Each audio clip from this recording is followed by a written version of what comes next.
Good morning, good morning.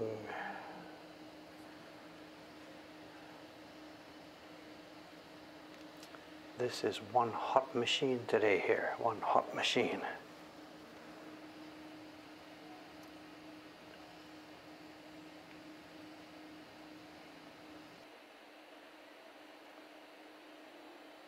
One hot machine. I don't know how this is going to go. Let's give it a try. It's super hot here this morning. I've got the machine off the table. See what happens. Paper out. Yes, paper is out. I didn't need to take any out. The people who are here today, they're starting a new job or they're finishing an old job. There's no actual paper coming out of the freezer today.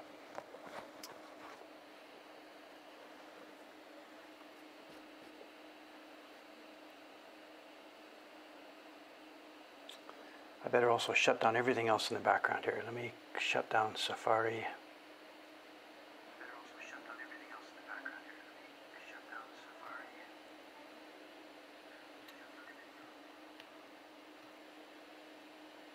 Copy a couple of links that I'll need later on.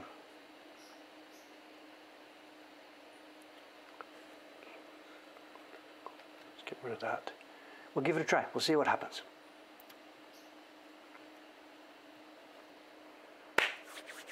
Anyway, good morning, gang. It's Thursday morning here.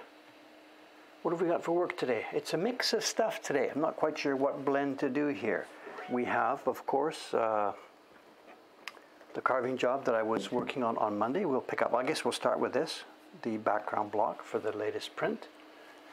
We also have, and I have to do this morning because it's got to be shipped this afternoon, so maybe we'll do part of it on the stream. I have some more embossing to do on another print. A back number, some of you know what this is, you've seen this before. We may or may not get to that during the stream, let's just see, put it aside. We have show and tell. There's two items today and they are good fun. I haven't opened them yet, and in the case of both of them, they are things that I bought on a sort of a maybe this might be okay basis. They could both be disasters, or they could be, nice one. And we'll open them actually on the stream. I haven't opened them yet myself.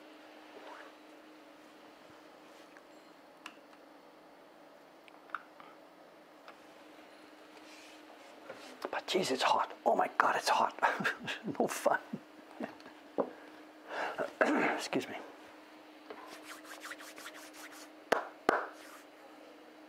I'm getting an encoding overload error. It says drop frame 0, so I think the stream is still going out, but I am getting an error that says overload.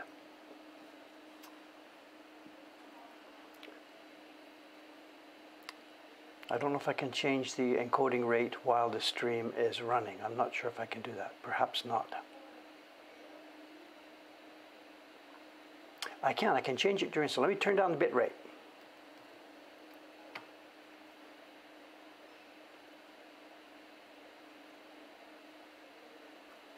I've turned on the bit rate. You may get a slight, instead of a frame rate, we're supposed to be doing a frame rate of about 30 per second, and it might give you a frame rate of less. Let's see.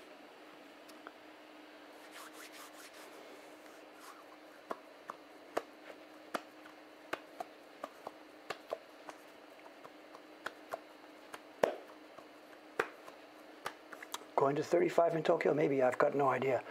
The numbers we see in the weather report kind of mean nothing, because if there's a tree near you or if it's just concrete all around you, you know, how much sunshine. We're in a bit of a canyon here, not too much direct sunshine, hits us. But also it's concrete everywhere here. Okay, let me do a bit of work. See what happens during the stream here. What am I doing here? Is this scope or is this, I don't know.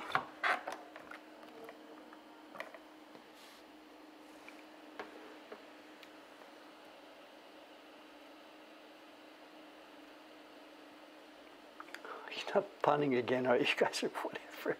Is this stream so boring that that's all you have to do is sit there and make puns while I work? Whatever, it's up to you. Oh, no.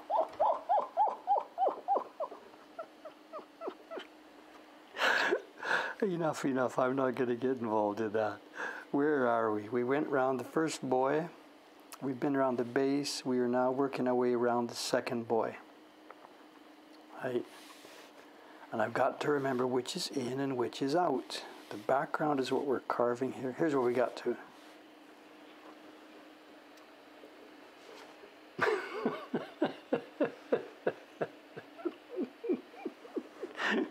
Come on, Dave, leave it alone. Let those guys alone.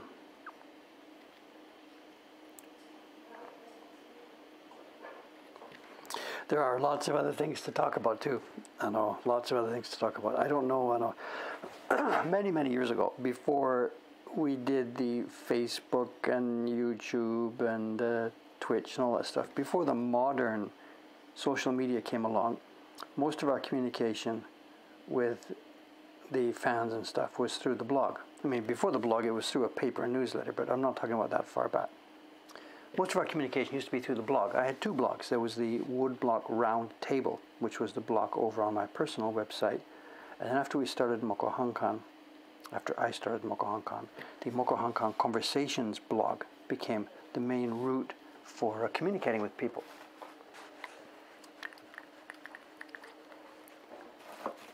And in recent years, we haven't used it so much. But what I've been doing every now and then, whenever there's been sort of some major decisions facing me and stuff like that, to help me get my own thoughts organized, I've used the blog as a sort of a, what's the word, as a sounding post, or I'm not sure what word to use. To help me get my own thoughts organized, I blog about the thing that's going in front of me. When we were trying to decide whether to do the Ukiyo Heroes, and when I was trying to decide whether to open the shop, stuff like that. I blogged about the plus and minus, the different things that were in front of me, and whether people replied and answered and commented, it made no difference. It was just simply a way for me to get my thoughts clear. If you can't explain it to somebody else, then it means you don't understand it well yourself. So it was a way for me to clearly get my thoughts organized. Anyway, long story short, I did this again the other day. Over on the Mokuhankan Conversations blog, I made an overly long post. And again, it's mostly, I don't care if people read it or not. There's been a few comments already. That's fine. They've helped me sort my thoughts about it. But mainly it was for me to get my thoughts in order. So if there's anybody here on the stream and in the group and in the fans, whatever, who wants to follow the details of the decision that's facing us right now, whether to extend a lease on the Asakusa shop or not, I put down, whatever, I did a brain dump of all the points that are in front of me that I could think of that are related to this decision I have to make in the next couple of weeks. The lease runs out at the end of the month. The real estate agent will be here before that with the paperwork for me to read. And before that, we had scheduled a meeting this afternoon with the landlady. And we've been preparing different proposals for her on what to do moving forward with this building. She phoned yesterday afternoon. This is funny. I got to be careful because you can't talk too much about somebody else's private stuff. Anyway, she phoned yesterday afternoon and canceled. Not in a horrible bad way. She said, I'm not feeling well. I fell down the stairs and I really can't go out in this hot weather. She gave us a list of excuses. And anyway, clearly she didn't really want to sit down and chat with us right now. And thinking about it afterwards, I think I know why. We are here, we're in the middle of the virus, the lease negotiation is coming in front of us, and we phone her and ask for a meeting. Well, of course, she's going to think, what do you think? She's going to know what we're going to talk about. We are going to come into the meeting big guns and say, please reduce the rent. And actually, that's not our intention at all. Our rent already is very, very, very low. But my guess is that she didn't really feel like entering into that kind of a negotiation. So at the moment, she's just sort of canceled out.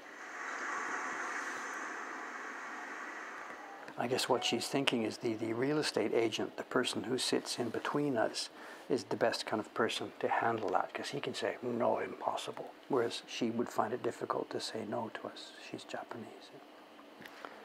So it's a bit frustrating. I know at the moment we don't have a chance to meet with her then to discuss these things. So.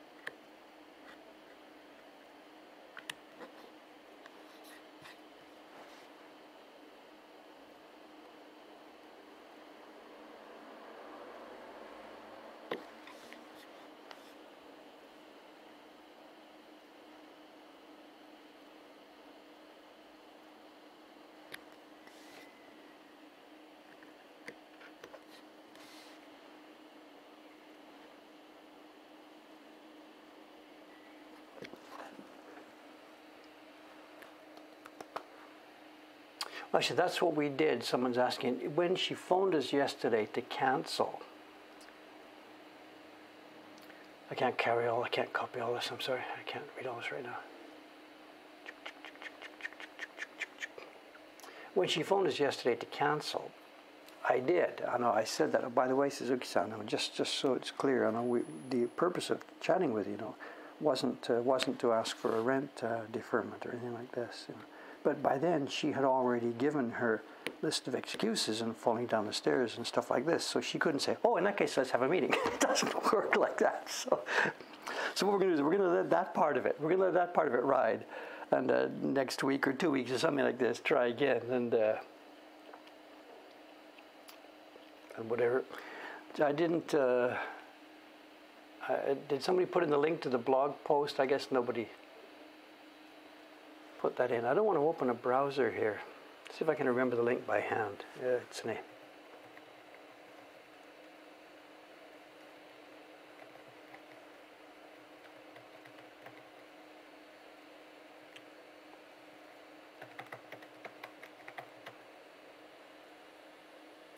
Wait, there's the link to the blog section. Ah, someone's got it. Okay, good. Argon Dusk. Thank you, sir. Thank you, sir. You beat me to it. Peter asking, yeah, the lease terms, making the lease shorter and stuff like this. And this is, of course, this is very, very much, what will now be on the table. So in other words, instead of the normal extension that would go through just for another 3 year, make it in this case now shorter, given the extreme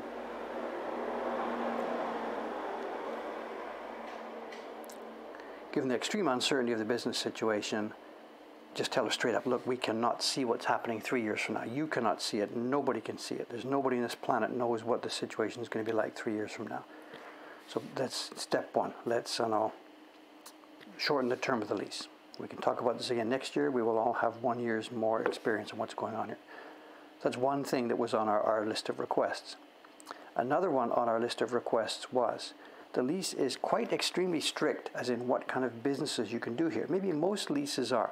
When you take a lease for opening a woodblock print shop, you take a lease based on doing what's called in Japanese kori, small retail. And the implications of having a small retail shop is that it's really low impact on the neighborhood. The building doesn't need major transformations. There's no kitchens. There's no, whatever.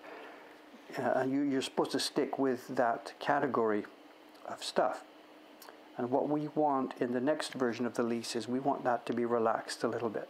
Because of the extreme business uncertainty, because of the fact that we can't do our little selling here in the shop right now, we are trying to get creative in the background here and think about different ways to use this space. And whether it's barren cookies or muffins or whatever, lots of other things are being talked about, at the moment we can't legally do that. So that's the second point that we were wanting to talk about in the discussions.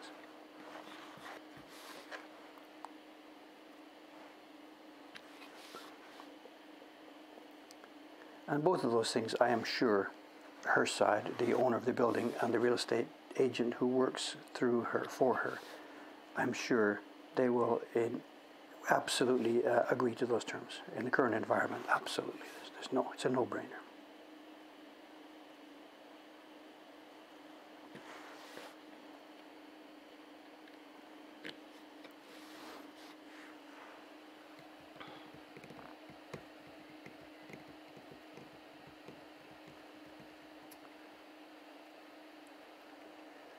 I don't know, there's a Bloodstained Glory thing happening here. I missed the whole thing. I'm sorry. I know, are there prints being shown here? I know, I can't catch it now. I will go back at lunchtime and see what's happening. Are there links to somebody's prints?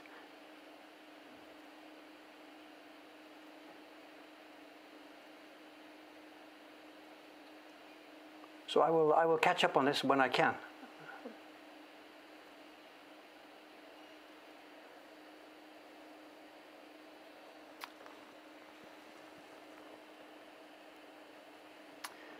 So he's talking about the involuntary layoffs, money set aside, blah, blah, blah, blah, blah, blah. We are actually we're okay at the moment.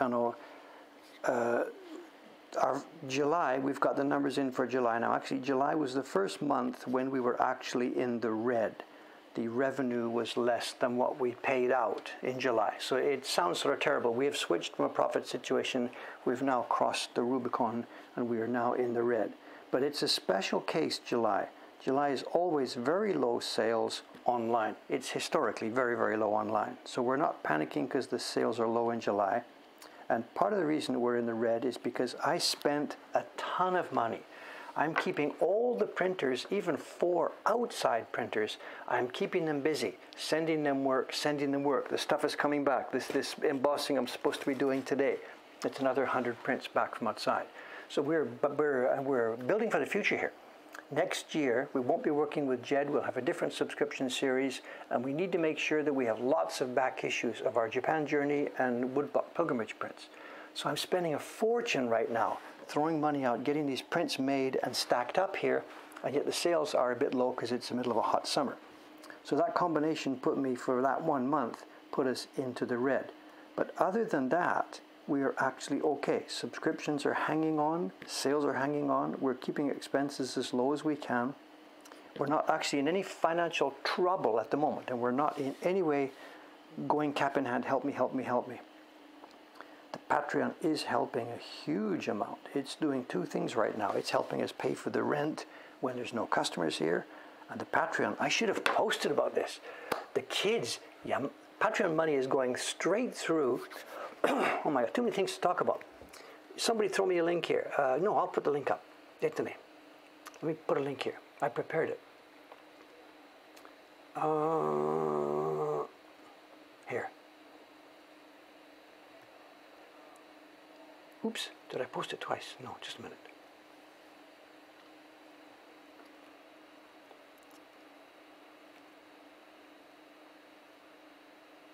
This is a link. This is not for something for sale. This is our collection. Look at this. This new print went up yesterday. This is so cool. This is the online collection we're building. The old prints, the antique prints. They're trying to show people how beautiful prints are. And the conversation about Patreon. Yamada-kun is coming here once or twice a week. He goes to the collection room, pulls stuff off the shelf, and he enters them into the database. Second step is Yamada-kun and Watanabe-san. They get here once or twice a week. They've got the camera set up. They shoot. Watanabe-san goes home, gets her Photoshop out, and she's doing a really, really, really beautiful job. Look at the quality of the Photoshop work, the photography on that print. This is Watanabe-san. And then after they've got it up, it goes to Rose-san, Rose Council, who used to work in our shop here. She's a used book dealer in her own private business, and she's doing the curation on these for me. She's going out and finding out some information on the print and getting it stuff. And then when she's it, online they go. And these 3 people, they're being paid straight from the Patreon funds. They do their work, they send the timesheet to Cameron, and he pays them. And that collection is growing day by day by day by day by day now. If you go to the search box on the page I just linked, look at the bottom, look for the link that says, what does it say? On quick browse mode? Quick browse mode. Yeah, quick browse mode. Go to that and you can jump and jump and jump and jump and jump. And that's fabulous, fabulous work. The street cam, yes, it's live outside the shop right now. The story there, the lady on the range, this is a folk tale. It's a story. There's an old story behind this. I don't remember it at the moment well enough to tell it to you. I think Rose must have put some details there. And the other thing she found, that print there, the whole woman and the horse, there's a link there to the original. I mean, the original where he copied a Western engraving of the horse, and he clearly copied it.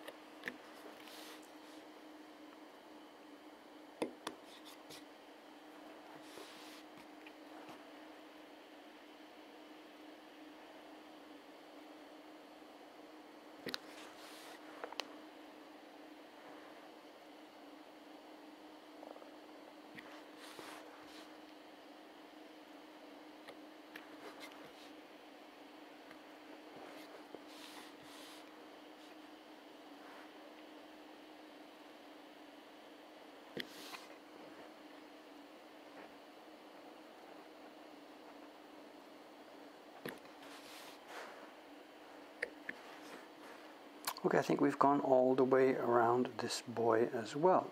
All the way around there, all there. And we've got this one little thing in the middle, and this is going to be dangerous. We have to keep this thing here.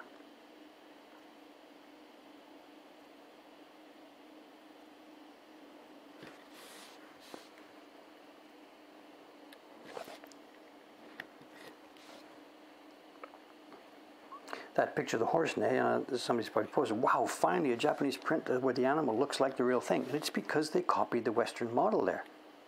Clearly. Japanese and Chinese way of drawing the world was very, very different from the way that Westerners did. Very different.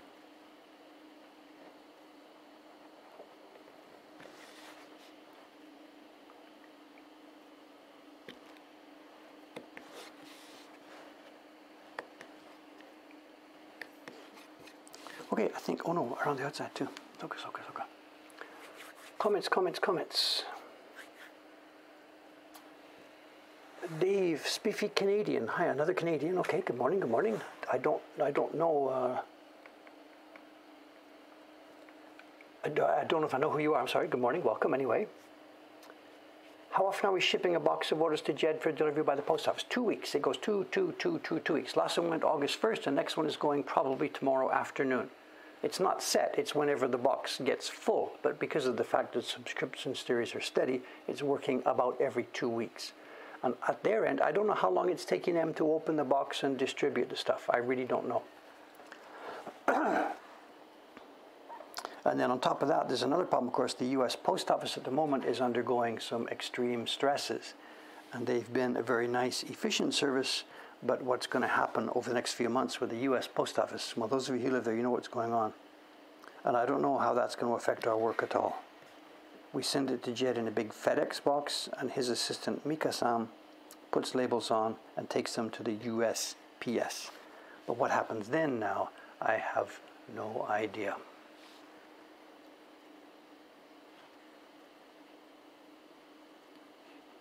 But at that point too, we do get tracking on everything. She has arranged with the USPS thing that she drops it off, and the particular label system she's using is one that does give tracking. And those numbers come back to Cameron.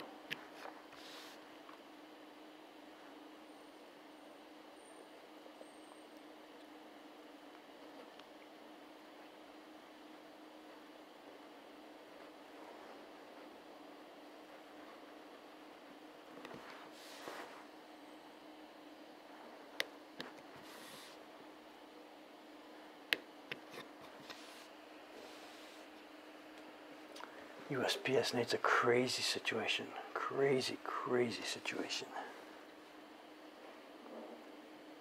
That's basic infrastructure for the country, you know. I can't believe they're mucking with it.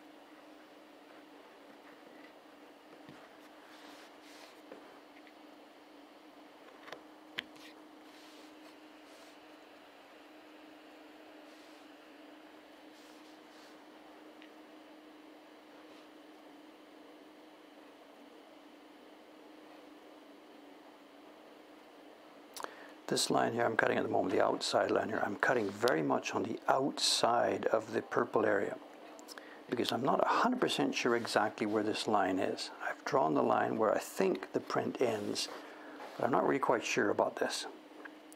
So I'm cutting this now a little bit over, and when I do the first test printing, almost certainly in some places here, the background color will be overlapping outside the print zone. It's no problem, it'll be an easy matter to trim it back. But if it was cut too short and left white spaces, that would be big trouble for me. So I'm putting some insurance here, and I am cutting wide on this one. The inner lines, I know exactly where they are. That's no problem. We transferred directly from the boy.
forgot. Did you hear the sound down the street? It's the truck getting ready to pick up the cans and bottles. I forgot to take out my cardboard. Give me 2-3 minutes. I've got my dump cardboard here. I've got to take it out before the truck comes in about 5 or 10 minutes. Sorry about this. Excuse me.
Thank you. Sorry for the distraction.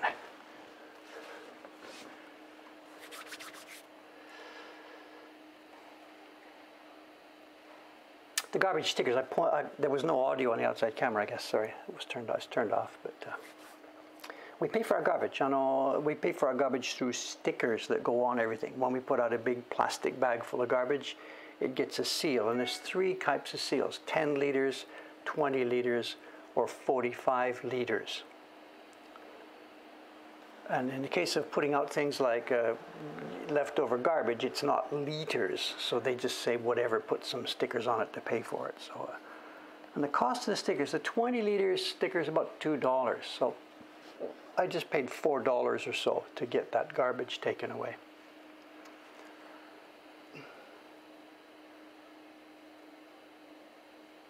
And it's the next corner. The drop-offs, well, every community, the drop-off for us just happens to be at the end of the block here. And at the moment now, the guys, the first wave of coming, they're coming and picking up the PET bottles. That truck will disappear. A few minutes later, the next truck will come to pick up the cans and stuff. The trucks are all separate. Tuck my shirt in, so sorry about that. I untucked it for the microphone. Sorry about that.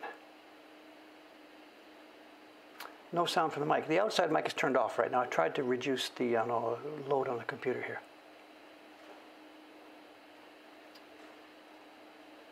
The cardboard goes out once a week. It's Thursday morning. The recyclables. It's not just cardboard. It's cardboard, it's PET bottles, it's cans, it's glass bottles, and not broken glass, but bottles. What else is there? There's old clothes. There's about 6 or 7 categories, and they're all picked up on the same day out on the same corner there. And actually, Hontoni, this area does not have a very good trash system. There's about 7 or 8 categories. We do the burnable garbage 2 days a week, then this kind of stuff goes out once a week, and then twice a month there's stuff like broken glass and dead batteries, stuff like that. But in Ome, where I used to live, it was over 20 categories. stuff that here is burnable. We take the plastic package from a food wrapper. If I get this here, this plastic from this water, here it's going to be burned. In Ome, that would be recyclable. The cap for this in Ome goes into a separate category. So there's a bucket for all the caps, there's a bucket for all the bottles, and there's a bucket for the different plastic. Excuse me.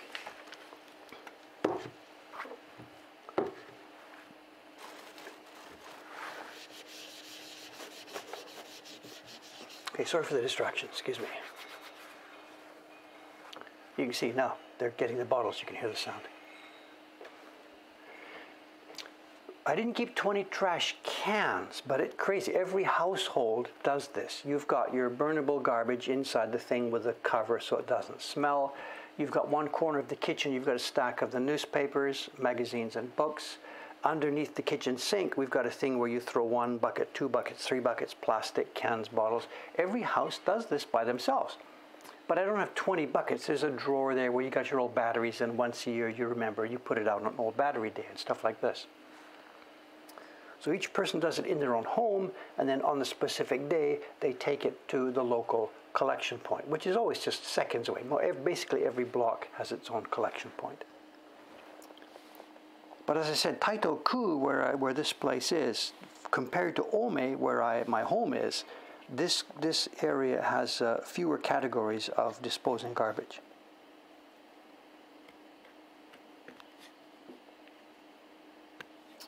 Above that, there's what they call sodai gomi, an especially large garbage. And you want to get rid of an old mattress or furniture and stuff, you phone them up, you make an appointment, they come with a truck, and the guy's got a price list, and you negotiate with them, and the price is set. An old sofa is like $80 or something like this. Old computer is 25 bucks or whatever they are. They've got their price list. And you pay for that item by item by item. All right, before I switch to next word, are we okay? We have outlined. It's so dangerous when I talk too much, you know.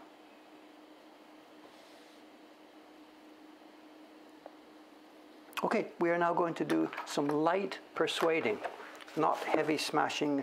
We are going to do some light tap style persuading with the hammer. Headphone listeners, take note. We are going to make some sharp noises here. Yeah, the garbage thing in Japan, this is not new at all. This has been going on for a bajillion years. When I came here in I came here to live in 1986, and this was up and running long before then. Yep, I did the part between the bucket and the legs. It's cut.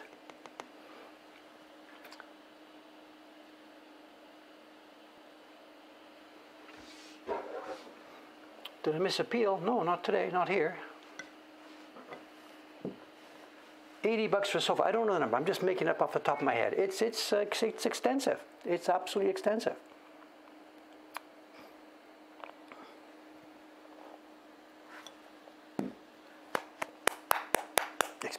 Expensive.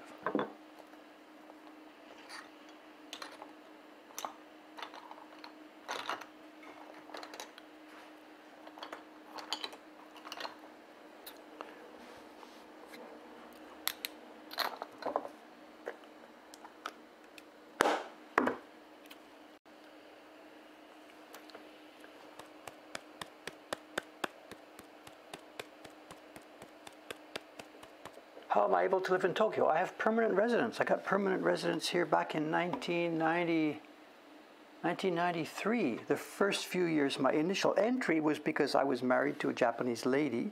Soon after that, I switched to permanent residence based on my printmaking work. I was divorced, what, 20? I don't even know. We divorced in 93. Just at the same time I got permanent residence, we divorced. Divorced in 93, so that's 27 years ago.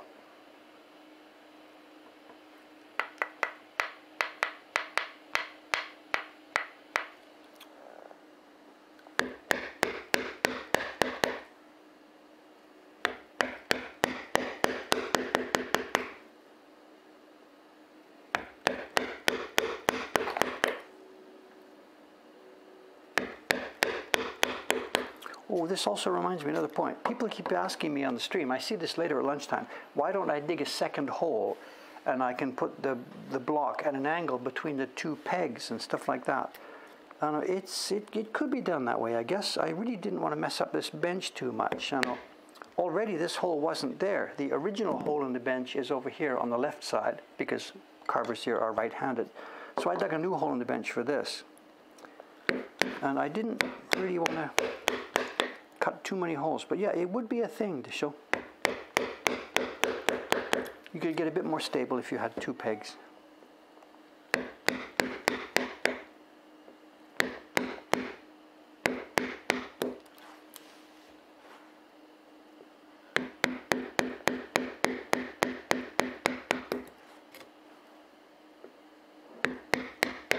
This is also something that really kills the newbies, right? People new here, why are you cutting his face? Oh my God, you're cutting his face. Stop, stop, it's a mistake.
We have a bit of an update on local news and stuff. Remember, there's a construction going on, and the opposite direction from where the camera is today. There's the kimono shop next door, and then next to that is what used to be the Bar Emmy, and construction started there late last year, then froze for a while, and it started again. The last few streams you've seen, people have been unloading tools and concrete and stuff. Yesterday, what happened was they took down their fake false front that's been hiding the construction, so we can see what's going on. And they've now started construction of the front wall. And what it's going to be, it's just a tiny little one room, and what it's going to be inside is a kitchen, and there's a front thing with a counter and a little door for the person to get inside and work. So clearly it's going to be a food supply. It's going to be a walk around, you buy it there and walk down the street eating. So it's either going to be North Korean hot dogs, I don't know, or bubble tea, another one of those, or something like that. It's going to be a walkabout food service supply. We were there, me and Aoyama-san, watching yesterday, and we really want to know. But it's impolite. You cannot do this. We can't say, hey guys, how you doing? Looks good. What kind of food are you going to be selling here? That's just, it's forbidden. They would look up and like, what do you want to know for? What's it to you? You can't ask casual questions like that. A casual conversation, if this was America or Canada, hey, what's it going to be? We're really curious. What's going on? What are you building? No, you can't do that in Japan. You can't do that. They're going to think he's a guy, he's connected to the inspectors from City Hall or, whatever. You cannot ask little casual questions like that. So we just wait and see. Just shut our mouths and wait and see what comes up. Bubble tea or something more interesting, I hope.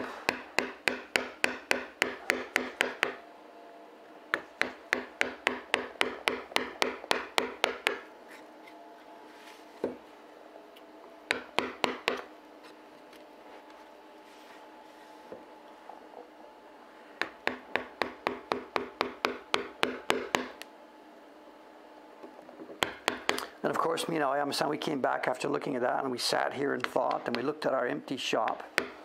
And our own shop has built in already an entranceway at the front. You could do that sort of business here with minimal amount of setup. Well, that's the hot dog garbage pickup, yeah. So we were joking, muffins, Baron cookies, whatever. Hontoni, if we were ever going to do that, this is the time for it, Hontoni, this is the time for it.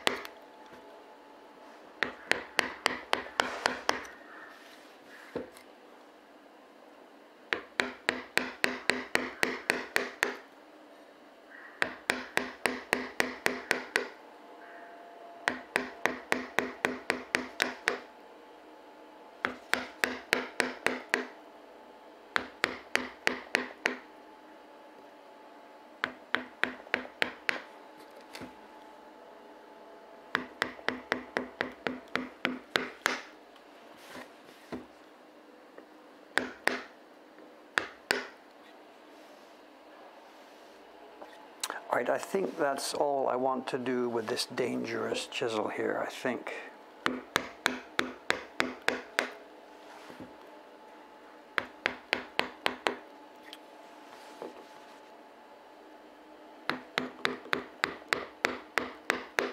Closer you get, the more chance there is, of course, of having a disaster. Okay, let's switch.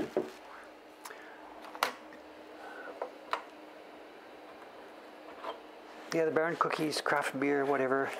I don't know, as soon as you start to get into edibles, of course, it's licensing. We have no business license here at the moment. We don't need it. But as soon as you get into edibles and drinkables, it's license city. And they're very strict. If we were going to, we've investigated, if we were going to make muffins or cookies here, you need 3 sinks, 1 hot water for washing dishes, 1 hot water for rinsing them, but separated, a separate hot water sink with soap dispenser so they can wash their hands.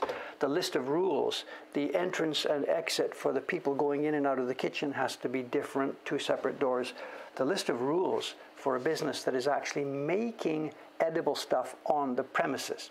as in a restaurant or cafe or food supply, whatever. The rules are extremely strict and extremely heavily controlled. And I'm happy to live in a city where that is the case, of course. You know, nobody gets food poisoning here. You know, relatively, whatever. Okay, let's zoom in and have a look at what I just did.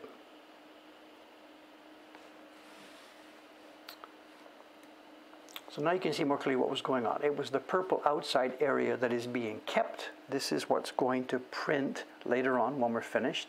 The inside zone has now gone, and my next job now is to get up close. I couldn't bring my chisel right exactly to the line for obvious reasons, and now we're going to use the small bullnose chisels to clean up and clean off the area inside there. I'm going to have to get up close. So I'll use a scope. I don't really need the microscope for zooming in, but this puts it into one space, one spot, where we can focus the camera. So let me find that spot.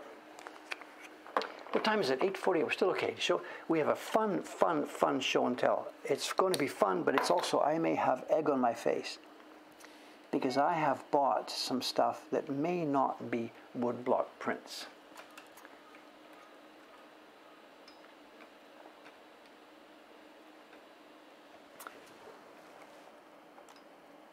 Tell you what, while I'm carving here over the next 15-20 minutes, let me pop you the link to the auction goods that are coming. And you can have a look at these. This is what I'll be showing in the show and tell. This package, it's a book. And whether it's a book that has woodblock prints in it or whether it's a book that is just offset printed, I don't know. You look at that auction and you look at it and you try and tell me, have I made a mistake, just bought something we're going to have to just toss aside? Or is this a nice little treasure full of woodblock prints? You tell me. Nobody else bid on it. I did. What was the price? I forget. You'll see the auction there, 2,000 yen or something. Have I thrown away my money, or is it going to be a little gem for our collection? I know a lot of these things, back in the early 20th century, there was lots of, once offset printing and stuff arrived in Japan, they made reproductions of the Tokaido series and this and that, and some of them were done beautifully. And when you just see the front side, it's the same design, and it might look like an original Japanese woodblock print, but it's just made from offset. If you scroll down, it says it's over and you can't see it. If you scroll down, it should be there. The things stay for 3 months. To show washi tree, scroll down the page.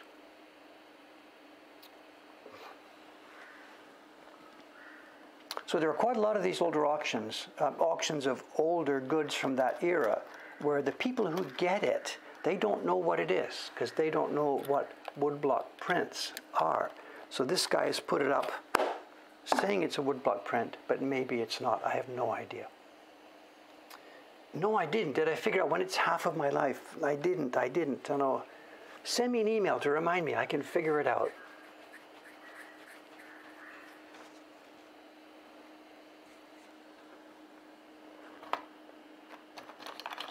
It's sometime this year to show. Sometime. It's got to be sometime this year. I've been here 34 years and I'm now 68, so it's got to be sometime soon.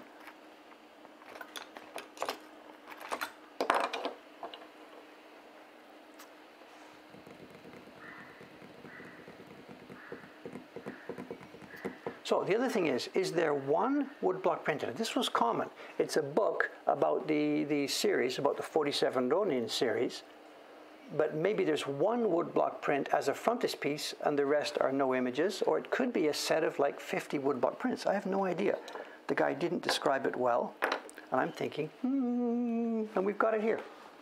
It's right here, and let's open it up after I got to do some work here.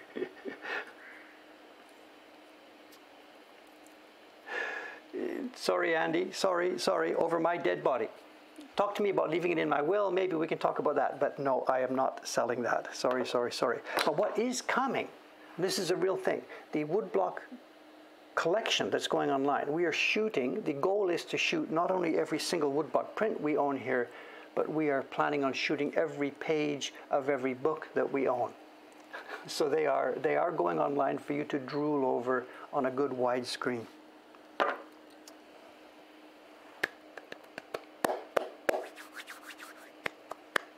Now somebody's asking, this is a future purchase. The auction you're seeing there, I bid on it 2 or 3 days ago. I won it. Nobody else bid, I think, and it was shipped and it arrived here yesterday, and we will look at it in a few minutes. And there's another auction. The other thing we're going to look at is totally different. And when you see this, you're going to think to yourself, oh, come on, Dave, is this the best that you can do? I also bought this, and I maybe shouldn't have, but it wasn't expensive. Normally I avoid stuff like this, but it wasn't expensive, and it's a type of work that I don't have in the collection right now. Is he going to pee on our lamppost? Is he going to pee on the floating lamppost? He doesn't know the world is watching. Come on, dog, lift it up, lift it up. Those are garbage cans right there, actually.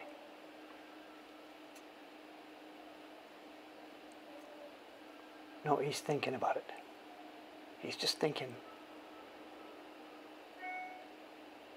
It's not termite damage, it's a bookworm. It's been eaten by bookworms, of course.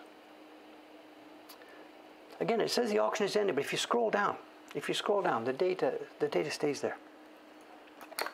Dave, do some work.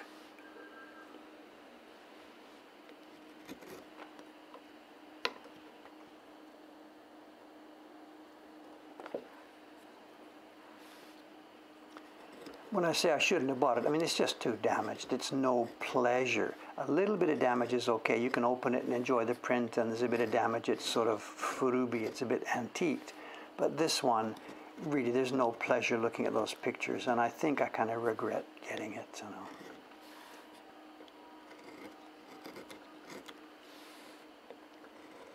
But again, it's a type of, I don't have one of those albums in nice condition. They're really quite rare, quite expensive.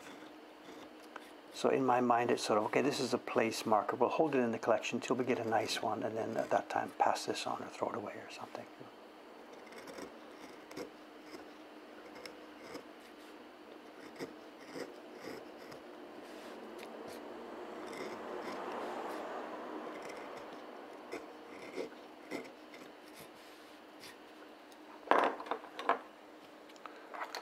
Trying to do both things at once here. Bookworms, bookworms. Bookworms exist? Of course they exist.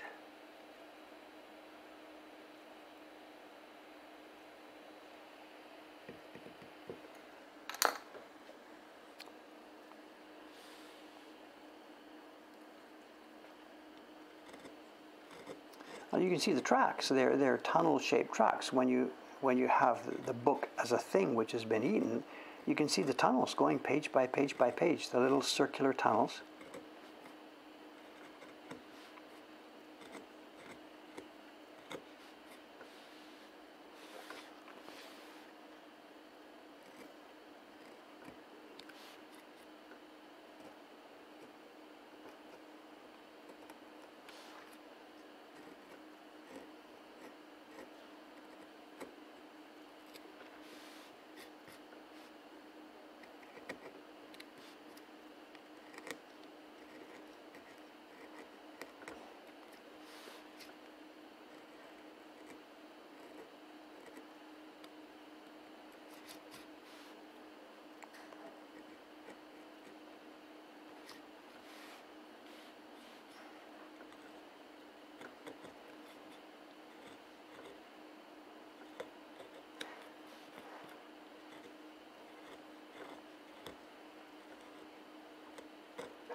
So this now what I'm doing is, as we call it stage 3. There's 3 steps to making all of these color blocks, well, key blocks as well. The first stage was the work with the knife, doing the outlines, cutting the borders of all the shapes was stage 1. Stage 2 uses the larger chisels over the entire surface of the block to get rid of the waste wood, the part we don't need. And this is now stage 3, cleaning up between those two. I'm working now right up to the line that was carved by the knife. And when I'm done with this, this block is ready for printing. It's a wonderfully, wonderfully efficient, peaceful way of making stuff.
What's the consensus? That first link I posted, the book that may or may not be woodblock prints. Any consensus on that?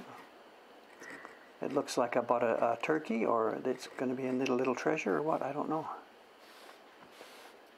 That one image that's shown sure looks like a print, but no idea.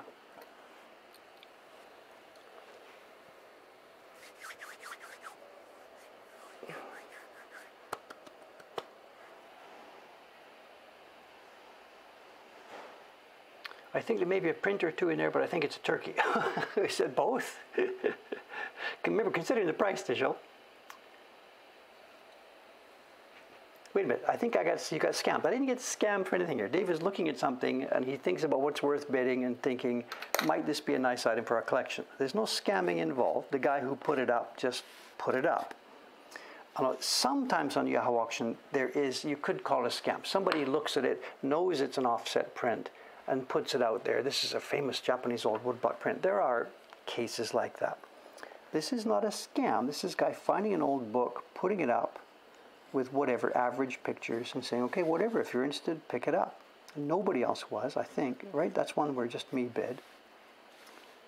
And Doi-san and I, the guy who works with me here, the elderly Doi-san, we have, there's an expression we use among ourselves for it. We call it, benkyō dai.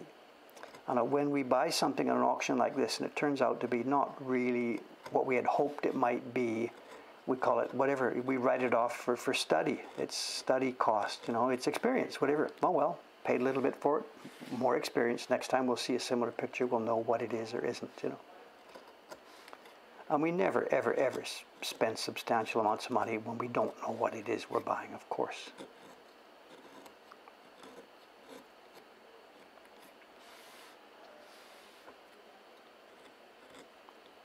So we'll see. There's also, too, the fact that the book itself might be something interesting for me to sit here and read. It is an object, it is a book, so we'll see. And then over and above that, if we don't want to keep it, we just put it in the shop, price it at what I paid for it, out it goes, and we're back to square one. Somebody will find it interesting.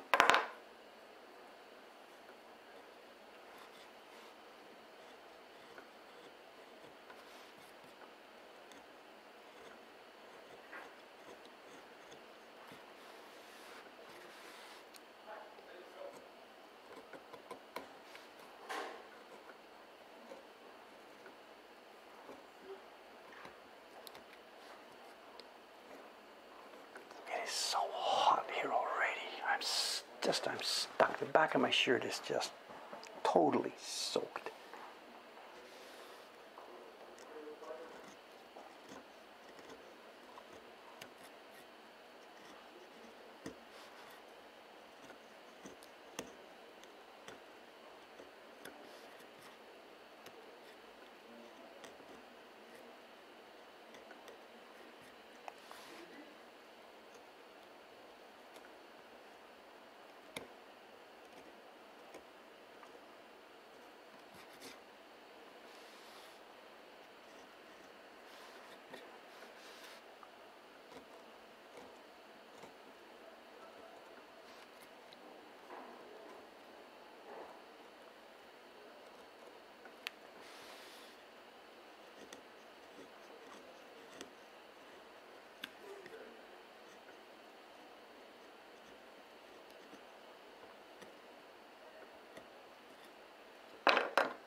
Is that Tommy?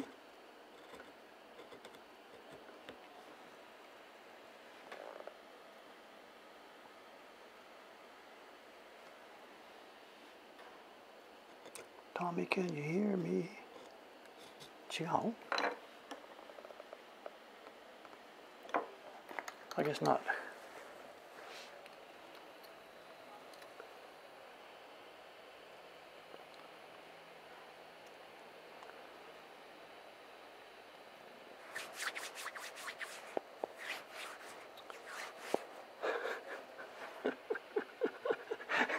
John, I'm older than you, guy.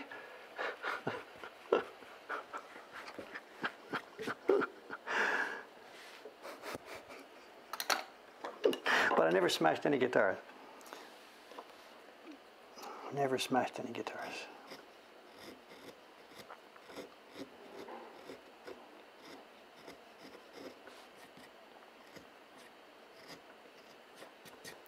How long has it been since I heard that too?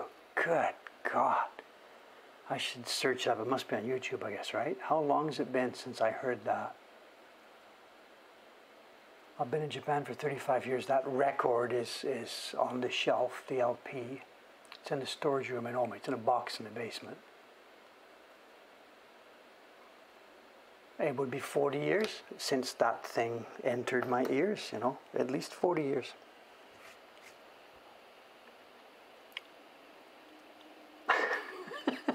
No, this is interesting. It's an interesting pointer. John is referring back to a conversation that's been on this stream before.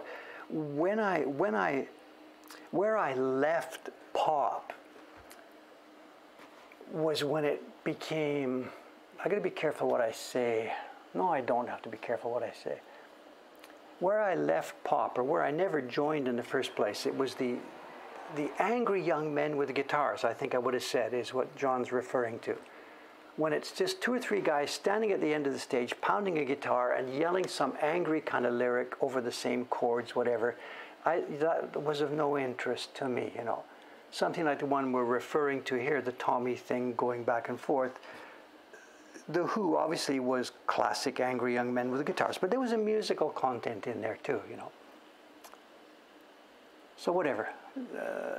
XTC, I was just the other day, we referred to this on the YouTube. Somebody referred to Skylarking, and I love that album, or With Reservations.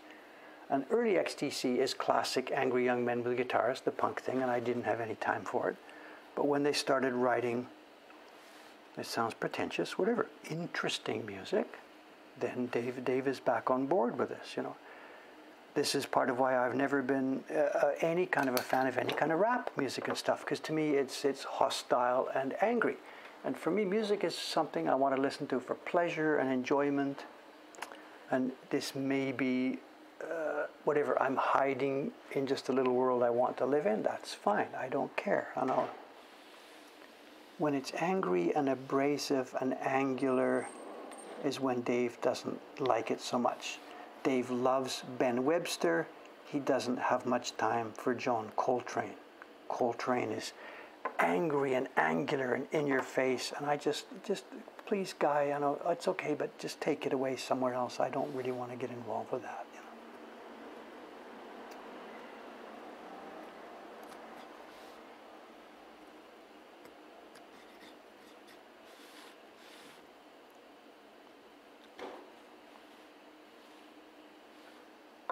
So, anyway, for what it's worth.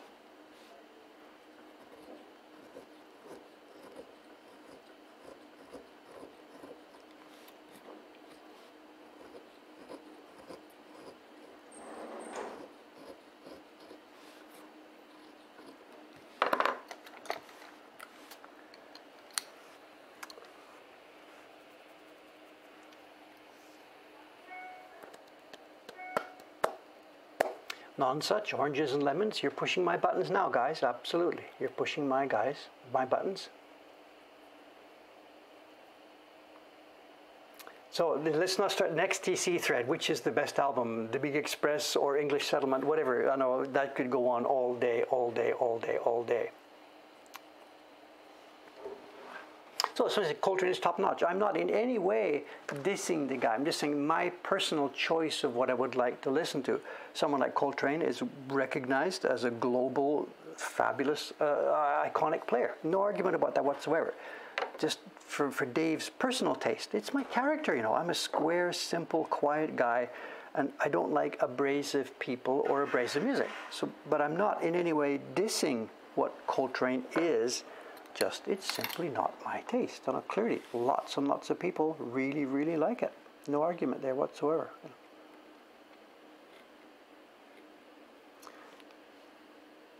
If I, in one phrase, I would have to say, why doesn't Dave like Coltrane? Too many notes would be Dave's single point of view about this. Just too many notes.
Okay, I think we've got part of it. You can see how it's going to show. There's one boy, all cleanly cut away. The base cut away. Later on, when we put pigment on this, it will print just the background. How are we doing for time? We got a couple more minutes. Let me get this next section done here. Time.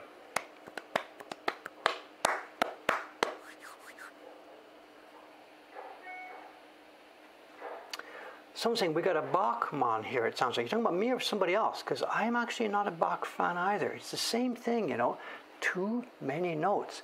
It's glorious stuff, the flow. If you can sort of, this is a horrible thing to say. For me, Bach works wonderfully as BGM. It would be here, it's running on the radio in the background. The room is full of these cascades of notes. We're having dinner, the musicians are back there playing.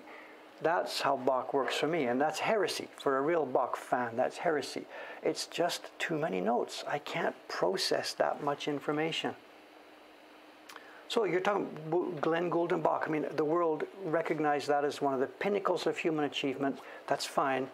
I myself can't. Bach. So the flow, I get it. It's the flow. But I find, it's been years since I even tried. I find I can't. You put it on, you put the needle down, you sit back, and within 1 or 2 minutes, I'm already thinking about something else. You know, the defect is me. Clearly, I mean, Bach is a global thing. So the defect is Dave, but I can't get to it. Too many notes. Bach and Coltrane. You know.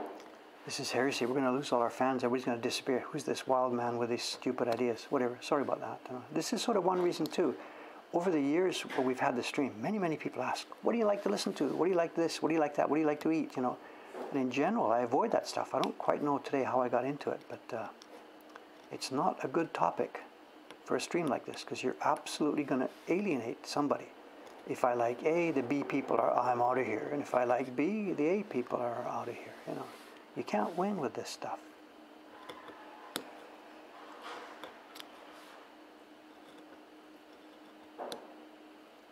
Anyway, such as it is.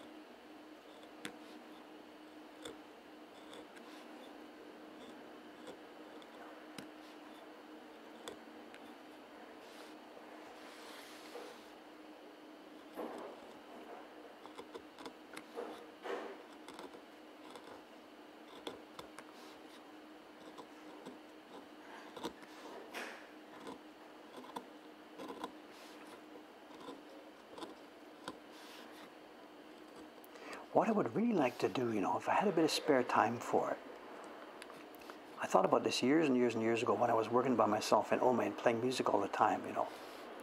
What I would like to do, actually tell me, is this legally possible? I mean, music has copyrights. You can't just broadcast somebody else's music, right? So imagine this, if I got my record collection here and stuff, and if I did a sort of a half-hour presentation. Good evening, David Bull here, bringing some of my favorite tracks. Chatted for a bit, played the track, chatted for a bit, played the track, a little miniature show. Now I can't do that because you can't upload somebody else's music. I couldn't do this on YouTube or on a podcast or something. But what I would like to do, there's this thing now called Spotify out there, and Spotify has like whatever, all the world's music in it and stuff like this. And if there was some deal, maybe this already exists, I don't know. If there was some deal where I could sit down with my Spotify, I don't have one, but I would have a Spotify account, and you've got a Spotify account. And so I don't broadcast the copyright music. I do my chat. Hey, let me talk to you about some of my favorite tracks. Okay, we're going to start off this morning with this one. Let me tell you, I'll play a bit for verse, and I'll tell you why I like this so much. And I then link to the Spotify.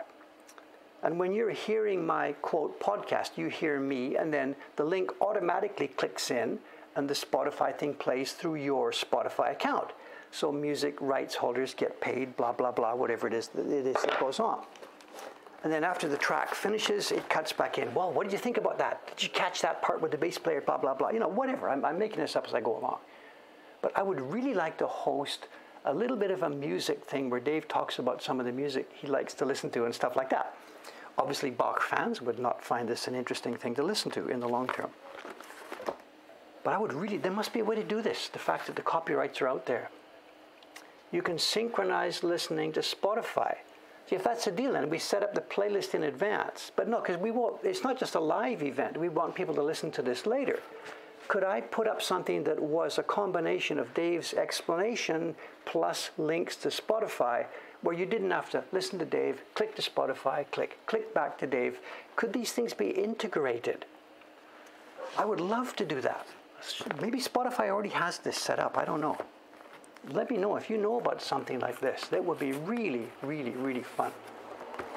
Okay, what do we got here? There's 2 packages. This is the Ogata Gekko album. This is the Worms. This is the Worms at Work. The reason I say that about the music program is I used to, when I was a kid, and I mean when I was a kid, like 8, 9, 10, 11, 12 years old, I had a little transistor radio in my bedroom. At one point, my brother and I used to be in the same bedroom, but at one point we moved to a larger house. We had separate bedrooms, and Dave had a little black transistor radio. And he used to listen to the CBC. There was a program called As It Happens, which was in the evening. I'll start crying. The woman that ran As It Happens, Barbara Frum.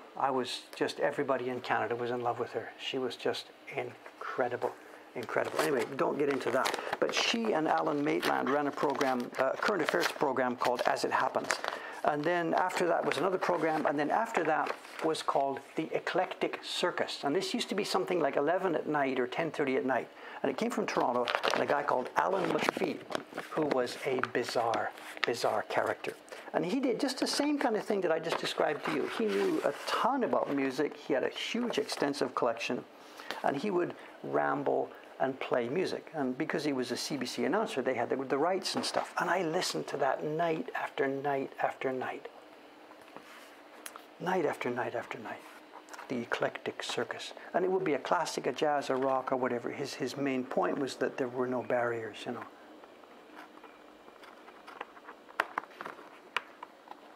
Anyway, like I have time to do that sort of stuff now.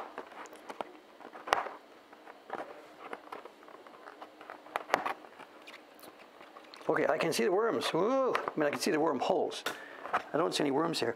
It also stinks. This is going outside today. Maybe up on the roof in the sunshine. This is going outside. I'll protect it from the bright sunshine, but this needs to be outside in the open air. This has been stuck somewhere. Let's have a look at this. This is the real thing. There's no doubt about whether this is woodblock prints or not. Let's get this out of the way. And I'm not sure what the title of this is. I'm not sure. It's a... I made a note about this before I started. I was trying to figure out what the translation was. It's Ogata Gekko, absolutely. Nihon Gassho, kana Gasshu. Eishi is Ogata Gekko, Ogata Gekko. Nihon Jo, and I can't read these two. It's something about a book of... oh my God, it is really, really worm-eaten. Let's have a look at this. Where are some pictures? The album is decayed, destroyed.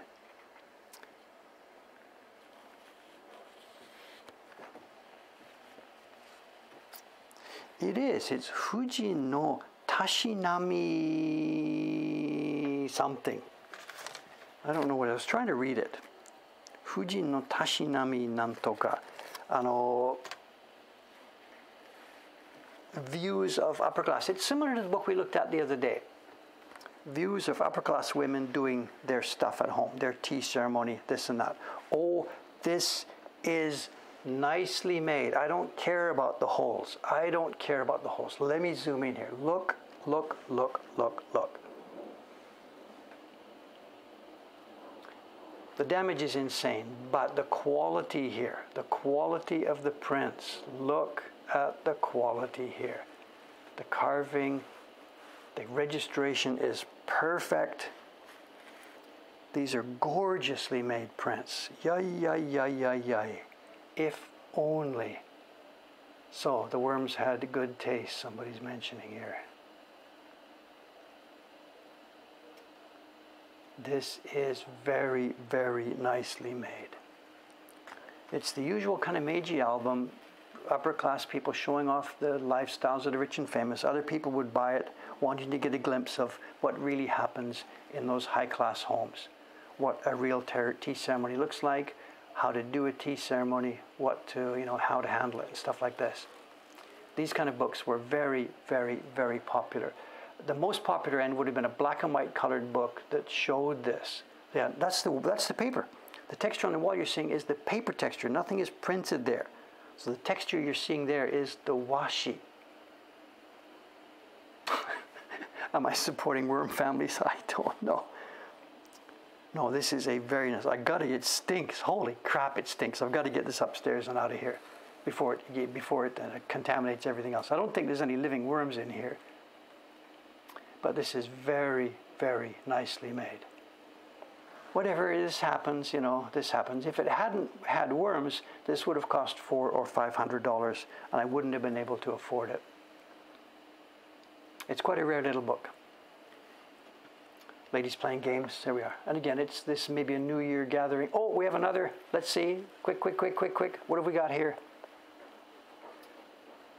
Place your bets. Place your bets.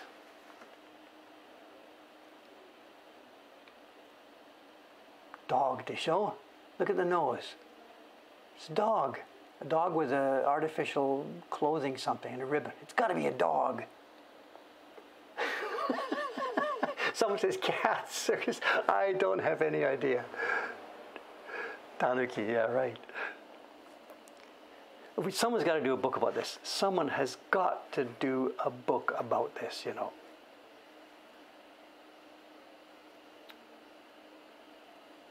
The Japanese inability to do creatures.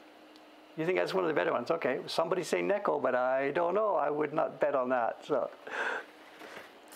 this album is a thing. Oh my God. But anyway, the quality of the printmaking is stupendous. Stupendous. I'm happy to have it. The game they were playing there, I forget the name of it. It's similar to backgammon. This came along in the Meiji time. There were lots and lots and lots of old-fashioned games on a board where they showed different shells and matched the poetry, all kinds of stuff.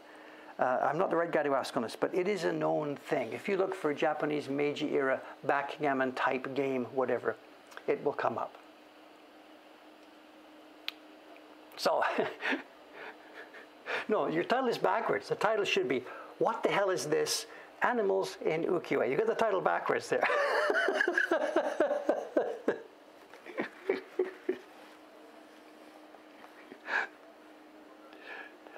Sugoroku, I don't think it was a Sugoroku. The one we were looking at there was a board. It went round and around and around and around. Sugoroku has pictures. It has different directions you can jump. Sugoroku is more like a larger snakes and ladders. There may be one such thing in this album here. I don't know. What are they doing here?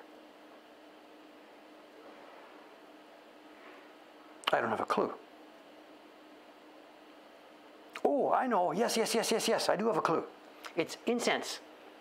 No, it's incense. They have little boxes here full of different incense. She's got a little cup, and absolutely the powder has gone inside, the incense powder stick. They've lit it, and she is getting the incense.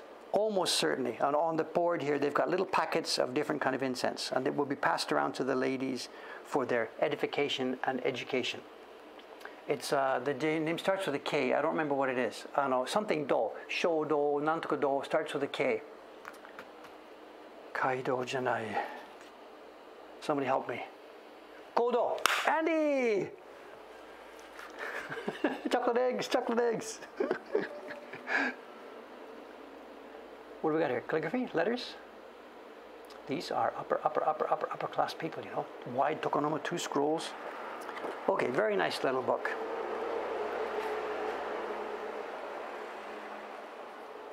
So, shodo, not shodo, bokuju, assuming she's drawing a picture. There's a nice sample in the background.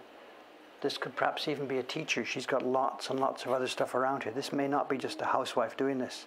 This could be a calligraphy / painting instructor with a student. That's what my guess would be.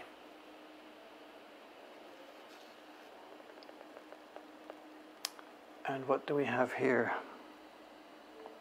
Oh, yeah. I know, it's there's a name for this one too. It's a tray, it's a picture, it's a physical landscape on a tray made with sand and rocks. Another one I don't remember. This is getting repetitious, I'm sorry. It's a tray. The tray is bon, and the landscape, bonke, kana? Is this it? Bonke. Tray landscape, and you put some stones on, you put different colored sand and whatever. This lady has 2 or 3 of them. So again, and she's got a little bamboo spoon that she's using to do her work, and packets of different kind of sand and soil. So my guess is that we have a teacher and a student, not sure, or just simply housewives doing this. Is it bonke? Nobody's looking. It's something like that. I forget the exact name, I'm sorry. Bonke, tray landscape. This is a beautiful, beautiful book Oh, we know what they're doing here. Anybody can get this one. This is, of course, some form of ikebana. She's working without flowers at the moment. This is just a simple green one. Very elegant, very tracery ikebana. So this is the koto music. So these are what an upper class woman would be expected to do, all or most of these things. So this album would be sold in the shops. I guess to the people who were doing this, it would reference their own lives and show what they're doing, but also people who couldn't do this themselves as a chance to see how the upper crust was doing things. I think both things would be true. But having said that, this would have been an expensive book in its own day, so it wouldn't really be a super lower class people buying this. It may be sort of middle class people who are looking upwards, I guess. I don't know. What's this lady doing? Étonné. Another cat. Oops, I said cat. Is it? It sure looks like a cat, the way it's sitting there crouching. It's got to be a cat, this show. Yeah, well, no question about this one. This is a cat. Same ribbon on, eh? So, and what are the ladies doing? We're doing some origami. Yeah, origami. Cutting, pasting, folding. Yeah, origami. And she has a nice screen with some surimono woodblock prints or calligraphy.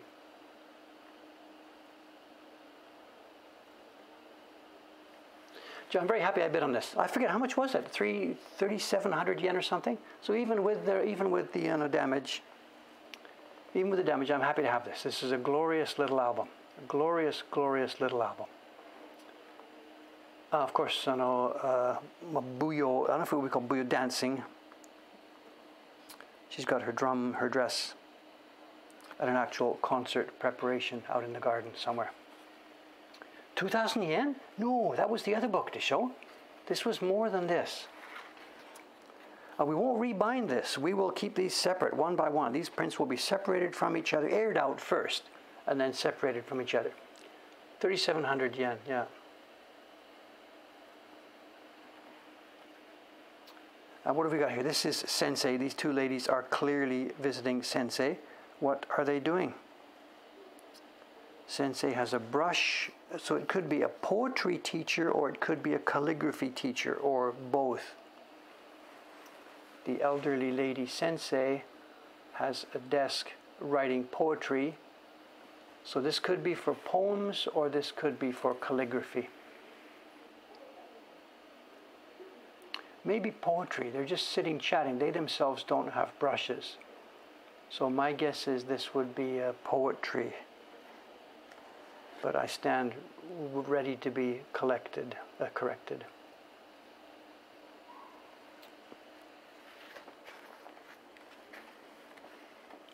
What's our... Oh, this is needlework. I think it's shishu. They've got a frame with a piece of cloth stretched over the top of it. And the reason it's on a frame is so that she can put the needle in top and bottom and top and bottom and top and bottom. And she can do her... make her pictures. We see an example of, I think it's a finished one here, or is this raw materials, her cloth and her threads or whatever, or is that a finished work? I don't know. And then on the frame, clearly, yeah, these are her tools and supplies, and then the frame. And the gradations, look at her own kimono. My God, this is so beautifully done. She has a flush. I don't know if you can see it. She's got a blush on her face. These are beautifully, beautifully, beautifully made prints. Oops, a bit too far.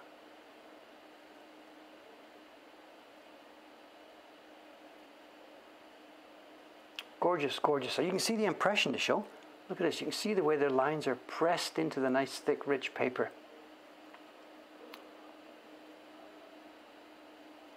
Is that 10? Where is anybody counting? Is there 2 more left? These are always in sets of 12. Always, always, always. No, that must have been 12. That was it. And then we have publisher's mark or the person who owned it. I have to dig into this. My guess is that's the person who owned the album. And in fact, I think the person would have made up their own album. In this case, this does not look like a publisher's created album. The prints, I'm guessing, would have been bought individually and the lady herself pasted it up into this album. But again, I'm not quite sure. I've never seen this one before. So very nice. For $30, whatever, I think that's a deal. Okay, we're out of time. Let's now quickly just take a quick peek at the other mystery item. If it turns out to be something really deep and rich, we'll come back to it tomorrow. But for the moment, let's just see, did this turn out to be a turkey, or is it going to be something interesting? Do we have the other auction link just for the people who are late here who haven't seen this? Which one is it? It's this one to show. This was the auction. It's an English book from the Taisho era, I think, or early Showa. I don't really know. Early Showa, I guess, maybe. And it's related to Japanese traditional art. It may contain woodblock prints. It may not. Somebody have some gravy ready. What's that all about? Newspaper advertising for video games. Look at this, interesting. Look at this, look at this. A full-page newspaper ad. What is this? A full-page newspaper ad for Fate Grand Order World. It's a video game to show a game.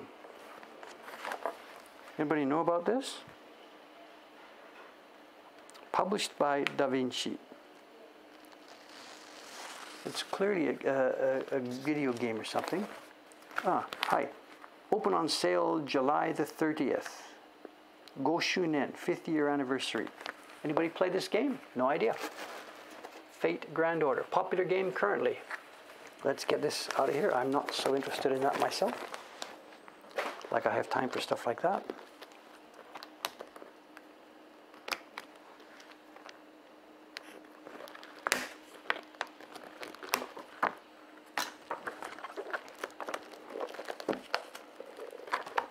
My God, like wrap it up with whatever, 10,000 copies of a JR pamphlet. So they've gone to the station, grabbed some pamphlets. Interesting.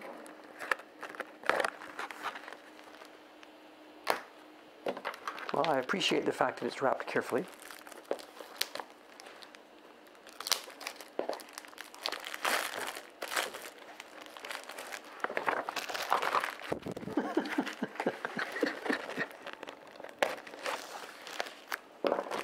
What have we got? It's JR pamphlets that they've picked up from the station. Travel pamphlets from a hotel.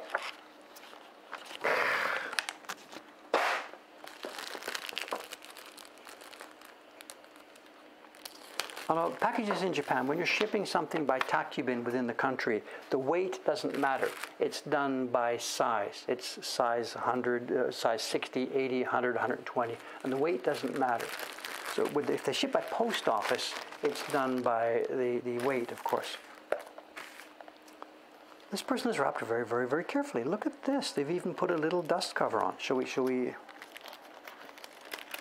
I appreciate their concern. Look at this. Very nice. What did this cost? 2,000 yen? Look at that. They've done this. Look at that. They've cut this paper to make a little book cover. Cool. This lady, there's a bit of a David's gender assumption here. Let's have a look. It's a book about Japanese culture published in English in the early Showa era. The Loyal Samurai, of course, refers to the 47 Ronin story. February 1930, on sale at the Takahashi bookstand in the Imperial Hotel, Tokyo. This is a nice little item. I'm already happy with it. Woodblock prints or not, I don't know. It was a series, February 1930. There still was tourist business. Japan had a major, a very, very flourishing tourist business through the 1920s and 30s until the Chinese War and the other war got in the way. People came to Japan by sailing ship from San Francisco or Seattle. And we have a real, very nice woodblock frontispiece. Okay, so we don't have 50 prints in here. We have one real woodblock print. What does it say here? Let's have a look. It's a reproduction. It seems to be a reproduction of a Toyokuni print. It's one scene, the famous scene, of course, the storming the place in the snow. And this is nicely done. It's a nice print. If this had been by itself for $20, I would have thought it was a bit much, but it's okay. And we have now this famous old story done in English. It's beautiful letterpress. I can feel it. Oh, it's so nice. Cool. Very nice, pleasant little item for our collection. I don't think I was scammed at all. I think this makes a very nice entry to our collection. The book itself is beautifully prepared too. There's our price, 3.5 yen back in 1930. And this is Showa 5. Showa 5, well, that must be about 1930, right? I'm Showa 26, 1951. So yeah, that makes sense. And even the Showa Hotel, Teikoku Hotel, is listed here in the copyright.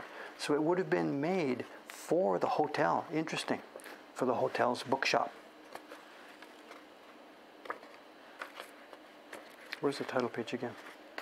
So it would have been made exactly for that one bookshop.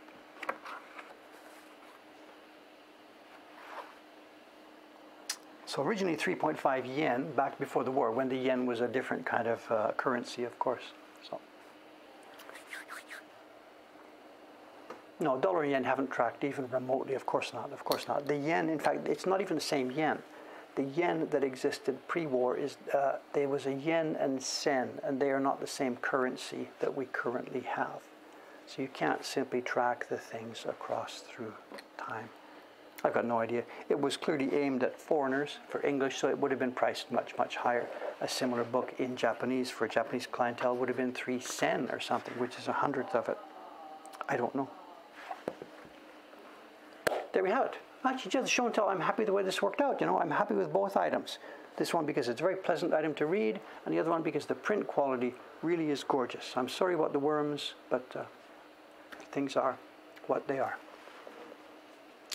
And the translation, I don't think this is a translation. This is somebody telling the story. The old 47 Ronin, it isn't an old text or an old, like in the case of the Tale of Genji, there's an actual old story that she wrote, which can be translated.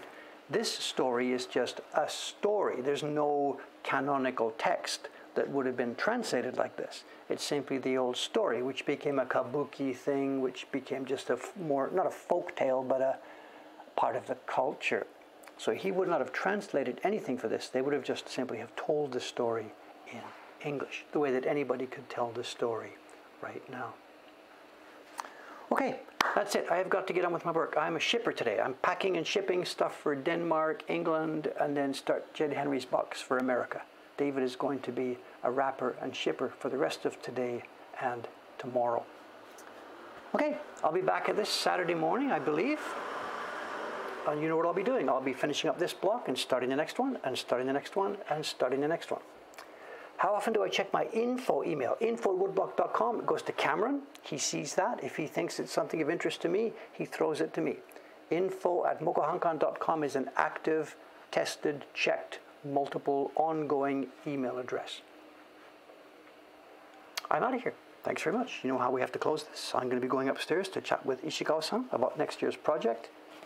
And I need to mask up in order to do so. This is no fun when it's 35 degrees, I tell you. It is no fun, no fun, no fun. You do what you gotta do. Thanks, guys. See you next time. Signing off.